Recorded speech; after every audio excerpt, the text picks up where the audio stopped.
প্রায় 1200 square feet জায়গার মতো ডিজাইন কিন্তু একতলার বাড়িটিতে 2D ড্রয়িং এর পাশাপাশি 3D প্ল্যান, এলিভেশন এবং সেকশন ডিজাইন করা হয়েছে।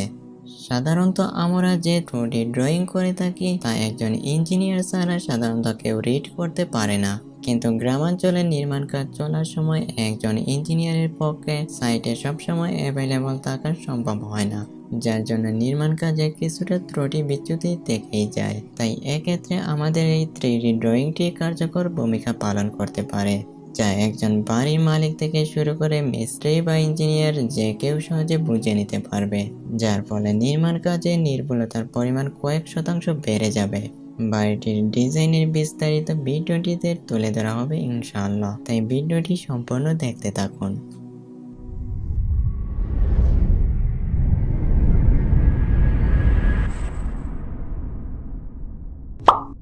আসসালামু আলাইকুম। দেশ বা প্রবাস থেকে যেখান থেকে আমাদের ভিডিওটি দেখছেন সবাইকে স্বাগতম। বাড়িটির দৈর্ঘ্যে রয়েছে 35 ফিট এবং প্রস্থেও রয়েছে 35 ফিট, যার জমির পরিমাণ প্রায় 2.8 শতাংশ। বাড়িটিতে 4টি বেডরুম, একটি ড্রয়িং রুম, একটি ডাইনিং স্পেস, একটি কিচেন বা রান্নাঘর, একটি সিঁড়ি, 2টি অ্যাটাচ টয়লেট এবং একটি কমন টয়লেট রয়েছে। আপনি চাইলে চাহিদা মতো আপনার স্বপ্নের বাড়িটি আমাদের মাধ্যমে ডিজাইন করাতে পারবেন, যার জন্য স্ক্রিনে দেওয়া নাম্বারে যোগাযোগ করতে পারেন। আমরা সাধারণত আধুনিক টাইপের বাড়ির ডিজাইন করে থাকি। আপনারা কোন ধরনের বাড়ির ডিজাইন পছন্দ করেন তা কমেন্টে জানাতে পারেন। এতক্ষণ আপনারা বাড়িটির বাইরের দিক বা এক্সটেরিয়র ভিউ দেখছিলেন। এখন আমরা বাড়িটির ভিতরের রুমগুলো কিভাবে সাজানো হয়েছে তা দেখে নেই। বাড়িটিতে প্রবেশের জন্য প্রথমে একটি বারান্দা রাখা হয়েছে। বারান্দা দিয়ে প্রবেশ করলেই একটি ড্রয়িং রুম পেয়ে যাবেন। ড্রয়িং রুমের ডান দিকে একটি বেডরুম রয়েছে, এর বাঁ দিকেও আরও একটি বেডরুম রাখা হয়েছে, যার সাথে একটি অ্যাটাচ টয়লেট রয়েছে। ড্রয়িং রুমের ঠিক সামনে ডাইনিং স্পেস রয়েছে, যার মধ্য দিয়ে সকল রুমের অ্যাক্সেস পেয়ে যাবেন। ডাইনিং এর বাঁ দিকে একটি সিঁড়ি রয়েছে, যার মধ্য দিয়ে আপনারা ছাদে উঠতে পারবেন। এই সিঁড়ির নিচে একটি কমন টয়লেট রাখা হয়েছে। আপনারা চাইলে এখানে টয়লেট না দিয়ে বাইরে যাওয়ার জন্য একটি গেট দিতে পারেন। ডাইনিং এর ঠিক সামনে একটি কিচেন রাখা হয়েছে, যার ডান দিকে তৃতীয় বেডরুমটি রয়েছে। এর বাঁ দিকে আগের মতো চতুর্থ বেডরুমটি রাখা হয়েছে, যার সাথে একটি অ্যাটাচ টয়লেট রয়েছে। 3D এলিভেশন দেখার আগে আমরা রুমগুলোর মেজারমেন্ট দেখে নেই। বাড়িটির দৈর্ঘ্যে রয়েছে 35 ফিট এবং প্রস্থে রয়েছে 34 ফিট 8 ইঞ্চি। বাড়িটিতে প্রবেশের জন্য প্রথমেই যে বারান্দা রয়েছে তা 10 ফিট 5 ইঞ্চি বাই 5 ফিট 4 ইঞ্চি। এর সামনে ড্রয়িং রুম রয়েছে 11 ফিট বাই 10 ফিট। এর ডান দিকে যে দ্বিতীয় বেডরুমটি রয়েছে তা 12 ফিট বাই 11 ফিট এবং প্রথম বেডরুম রয়েছে 12 ফিট বাই 12 ফিটের। এর সাথে অ্যাটাচ টয়লেট রয়েছে 3 ফিট 10 ইঞ্চি বাই 7 ফিটে। এরপর ডাইনিং রুম রয়েছে 14 ফিট বাই 9 ফিট 5 ইঞ্চি। সিঁড়ি রাখা হয়েছে 8.5 ফিট বাই 6 ফিট।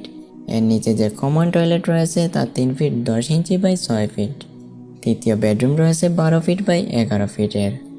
কিচেন রয়েছে 7 ফিট 7 ইঞ্চি বাই 10 ফিটের এবং শেষ বেডরুমটি রয়েছে 11 ফিট বাই 11 ফিট। এর সাথে অ্যাটাচ একটি টয়লেট রয়েছে 3 ফিট 10 ইঞ্চি বাই 7 ফিট। বাড়িটির 3D এলিভেশনের মাধ্যমে কোথায় কতটুকু হাইট রয়েছে, কোন টেক্সচারগুলো কোথায় ব্যবহার করা হবে সহজেই আপনারা বুঝে নিতে পারবেন। এখানে আমরা ধারণা দেওয়ার জন্য ফ্রন্ট সাইড থেকে কিছুটা দেখানোর চেষ্টা করেছি। ডিজাইনে ফ্রন্ট এবং অ্যাঙ্গেল সাইড থেকে পূর্ণাঙ্গ মেজারমেন্ট পেয়ে যাবেন। এবার আমরা একটি বেস বা ফুটিংয়ের 3D ড্রয়িং দেখে নেই। প্রথমেই দেখতে পাচ্ছেন এখানের বেজের নিচে 3 ইঞ্চি ইটের সলিং করা হয়েছে এবং বেজ রয়েছে 5 ফিট বাই 5 ফিটের। বেজের হাইট রয়েছে 1 ফিট 3 ইঞ্চি বা 15 ইঞ্চি। বেজের চতুর্দিকে ইটের সলিং 6 ইঞ্চি করে বেশি রাখা হয়েছে এবং বেজ থেকে যে কলাম উঠবে তা রয়েছে 1 ফিট বাই 1 ফিটের এবং এই শর্ট কলামের হাইট রয়েছে 5 ফিট। শর্ট কলামের উপর যে গ্রেড বিম রয়েছে তা প্রস্থে রয়েছে 10 ইঞ্চি এবং উচ্চতায় রয়েছে 1 ফিট। এবার বেজের রড প্লেসমেন্ট আমরা দেখে নেই।